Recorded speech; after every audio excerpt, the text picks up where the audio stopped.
Halo semuanya, kita mulai di kegiatan pembelajaran pertama yaitu tentang pengertian dan sifat-sifat segitiga di channel Hilman Waramada. Oke, kita lanjut ya.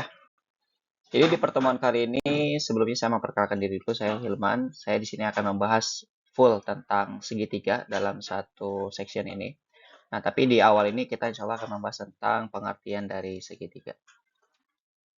Nah, tujuan pembelajaran ada tiga. Yang pertama ada bagaimana memperkenalkan konsep segitiga dan definisinya. Lalu nanti kita akan coba eksperimen ya. Nanti eksperimennya nanti saya akan cantumkan link simulasi GeoGebra-nya di deskripsi. Lalu nanti kita akan ada latihan juga yang akan saya cantumkan juga di deskripsi. Tapi sebenarnya di eksperimen yang di GeoGebra-nya juga ada latihannya juga ya. Nah, kurang lebih yang dibahas hari ini itu ada beberapa hal, yaitu ada tiga. Yang pertama, apa syarat terbentuknya segitiga itu apa, gitu kan. Karena ini menjadi hal yang mendasar gitu, bahwa tidak semua sisi yang memiliki ukuran itu bisa dibentuk sebuah segitiga. Lalu ada juga sifat-sifat segitiga itu seperti apa saja. Lalu yang terakhir nanti kita mulai banding awalnya dari pengertian segitiga itu apa. Jadi agar ketika kita memahami secara konsep mendasar apa itu segitiga, kita nantinya bisa mengembangkan keilmuan-keilmuan kita yang kita miliki, gitu ya. Oke, kita mulai dari yang awal ini, bahwa apa sih segitiga itu? Segitiga itu adalah sebuah bidang yang dibentuk oleh gabungan tiga ruas garis ya, yang ketiga titiknya tidak segaris. Jadi apakah mungkin ketika kita memiliki tiga ruas garis, ketiga titiknya bisa segaris? Nah, inilah yang jadi hal mendasar tadi yang di awal tadi saya sampaikan, bahwa ada yang namanya syarat terbentuknya sebuah segitiga, yang dimana bahwa jumlah dua sisi lainnya itu harus lebih dari sisi terpanjangnya. Nah, itu menjadi syarat dari terbentuknya segitiga, ya. Tapi intinya bahwa segitiga ini dibentuk oleh tiga ruas garis yang memiliki tiga titik sudut. Beberapa contoh yang bisa kita temui dalam segitiga ini tentu banyak ya. Dari makanan misalkan, atau alat musik, atau beberapa bangunan, konstruksi di bangunan itu sendiri kan banyak ya, yang memang terbentuk dari dasar segitiga. Bahkan di beberapa sumber gitu kan, segitiga ini digunakan sebagai sebuah dasar konstruksi yang paling kokoh di antara bidang datar lainnya gitu kan. Jadi kalau kamu perhatikan beberapa rigging itu kayak yang di apa namanya itu, yang di panggung gitu ya. Itu kan konstruksinya berbentuk segitiga, konstruksi dasarnya. Nah, itu karena apa? Dia mampu menahan hingga bobot yang cukup besar gitu kan, dibandingkan dengan bidang-bidang datar lainnya gitu. Makanya kenapa kalau misalkan kita lihat bahkan di stadion-stadion gitu kan, konstruksi dasarnya itu lebih terlihat mirip segitiga gitu kan. Kenapa? Karena itu bisa menopang yang cukup besar gitu kan. Nah, adapun beberapa penamaan yang umum kita gunakan dalam segitiga itu, yang pertama titik sudut. Nah, titik sudut tuh yang ini ya. Di pojok-pojok ini kita sebut titik sudut, ya kan?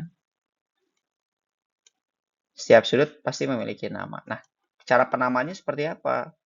Ya tentu kalau ini mau dimulai dari manapun gak ada masalah ya. Misalkan ini A gitu kan. Terus ini B gitu. Kemudian ini C. Nah, lalu yang kedua ada yang namanya sisi. Garis penghubung antara titik sudut. Nah, ini cara penamanya juga beda. Bukan A, bukan B, tapi ini namanya adalah ruas garis AB atau sisi AB. Ya, jadi penamaan di titik sudut ini akan berpengaruh kepada nama dari ruas garis tersebut atau sisi tersebut. Berarti kalau garis yang ini apa namanya? B, C. Berarti kalau yang bawah apa? Yang bawah berarti A, C ya. Gitu. Ya, jadi penting ya nanti di bangun datar ini, ketika nanti ketemu segi 4, persegi panjang, bahkan nanti ketika bangun ruang, itu kita harus memahami bagaimana cara penamaan sebuah sisi pada bangun datar atau bangun ruang gitu ya. Lalu yang berikutnya ada beberapa jenisnya ya. Kalau ini istilah-istilah dalam bahasa Inggris, ada vertex gitu kan, ada edge point gitu, dan lain-lain. Nah, itu perlu dikenal ya ketika kita mencari referensi atau sumber yang berbeda. Nah, contoh-contohnya banyak ya, tadi sudah disampaikan ya. Oke. Nah, Ini yang tadi di awal saya sampaikan. Apa yang menjadi syarat terbentuknya segitiga? Prinsipnya adalah bahwa untuk membentuk sebuah segitiga itu, ketiga sisinya harus memenuhi syarat, yakni jumlah panjang dua sisi harus lebih besar dari sisi ketiganya. Sisi ketiga ini kita katakan sebagai sisi terpanjang ya dari segitiga tersebut. Jadi misalkan saya punya 3 ruas garis, 3 sisi pada segitiga. Nah, maka A plus B itu harus lebih dari C. C ini kita katakan sebagai sisi terpanjangnya. Gitu ya. Contohnya ini.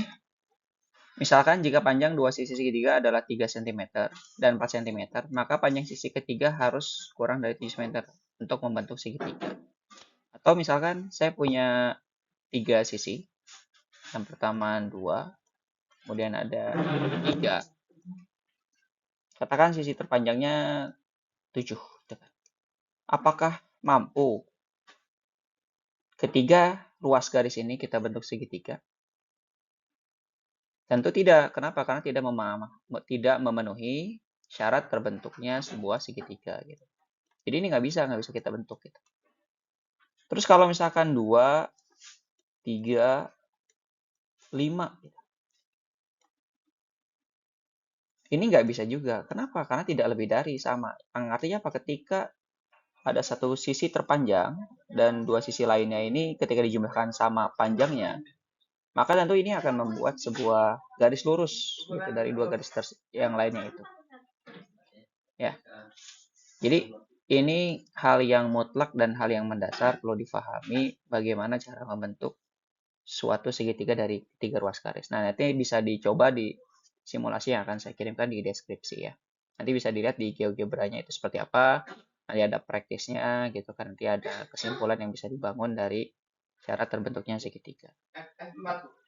Lalu kemudian apa yang menjadi sifat-sifat dari yang dimiliki oleh segitiga? Yang pertama, segitiga ini pasti memiliki 3 sisi. Ya. 3 sisi yang saling terhubung membentuk suatu bentuk tertutup. Kelangsungan garis sisi ini sangat penting dalam menentukan sifat-sifat lain daripada segitiga. Karena nanti ketika kita memahami bahwa sisi dalam segitiga ini nanti akan terlihat ada jenis-jenis segitiga lainnya gitu yang bisa dibentuk. Lalu yang kedua ada jumlah sudut. Nah ini kadang suka terbalik ya di kita ini bahwa ada jumlah sudut 3 gitu. Berarti itu banyak sudut. Kalau jumlah sudut berarti setiap dari ketiga sudut segitiganya ini kita jumlahkan yang dimana jumlahnya itu adalah 180 derajat. Jadi ini besarnya ya. Jumlah besar sudutnya adalah 180 derajat. Itu pasti sama mau bentuknya apapun, mau dia sebarang sama sisi, sama kaki, siku-siku dan lain-lainnya gitu kan. Pasti jumlah besar sudutnya adalah 180 derajat. Kalau yang terakhir dia tidak memiliki diagonal. Jadi ketiga sifat inilah yang dimiliki oleh segitiga. Yang pertama, ketiga sisinya jumlah besar sudutnya 180 derajat dan tidak memiliki diagonal. Nah, ini nanti saya kasih tugas mandiri ya, ada di deskripsi. Silahkan dikerjakan. Mungkin itu saja yang bisa saya bahas di pertemuan kali ini tentang apa itu segitiga, apa yang menjadi syarat untuk bisa terbentuknya segitiga, dan yang terakhir tentu apa yang menjadi sifat-sifat yang dimiliki oleh segitiga. Terima kasih atas perhatiannya. Selamat belajar.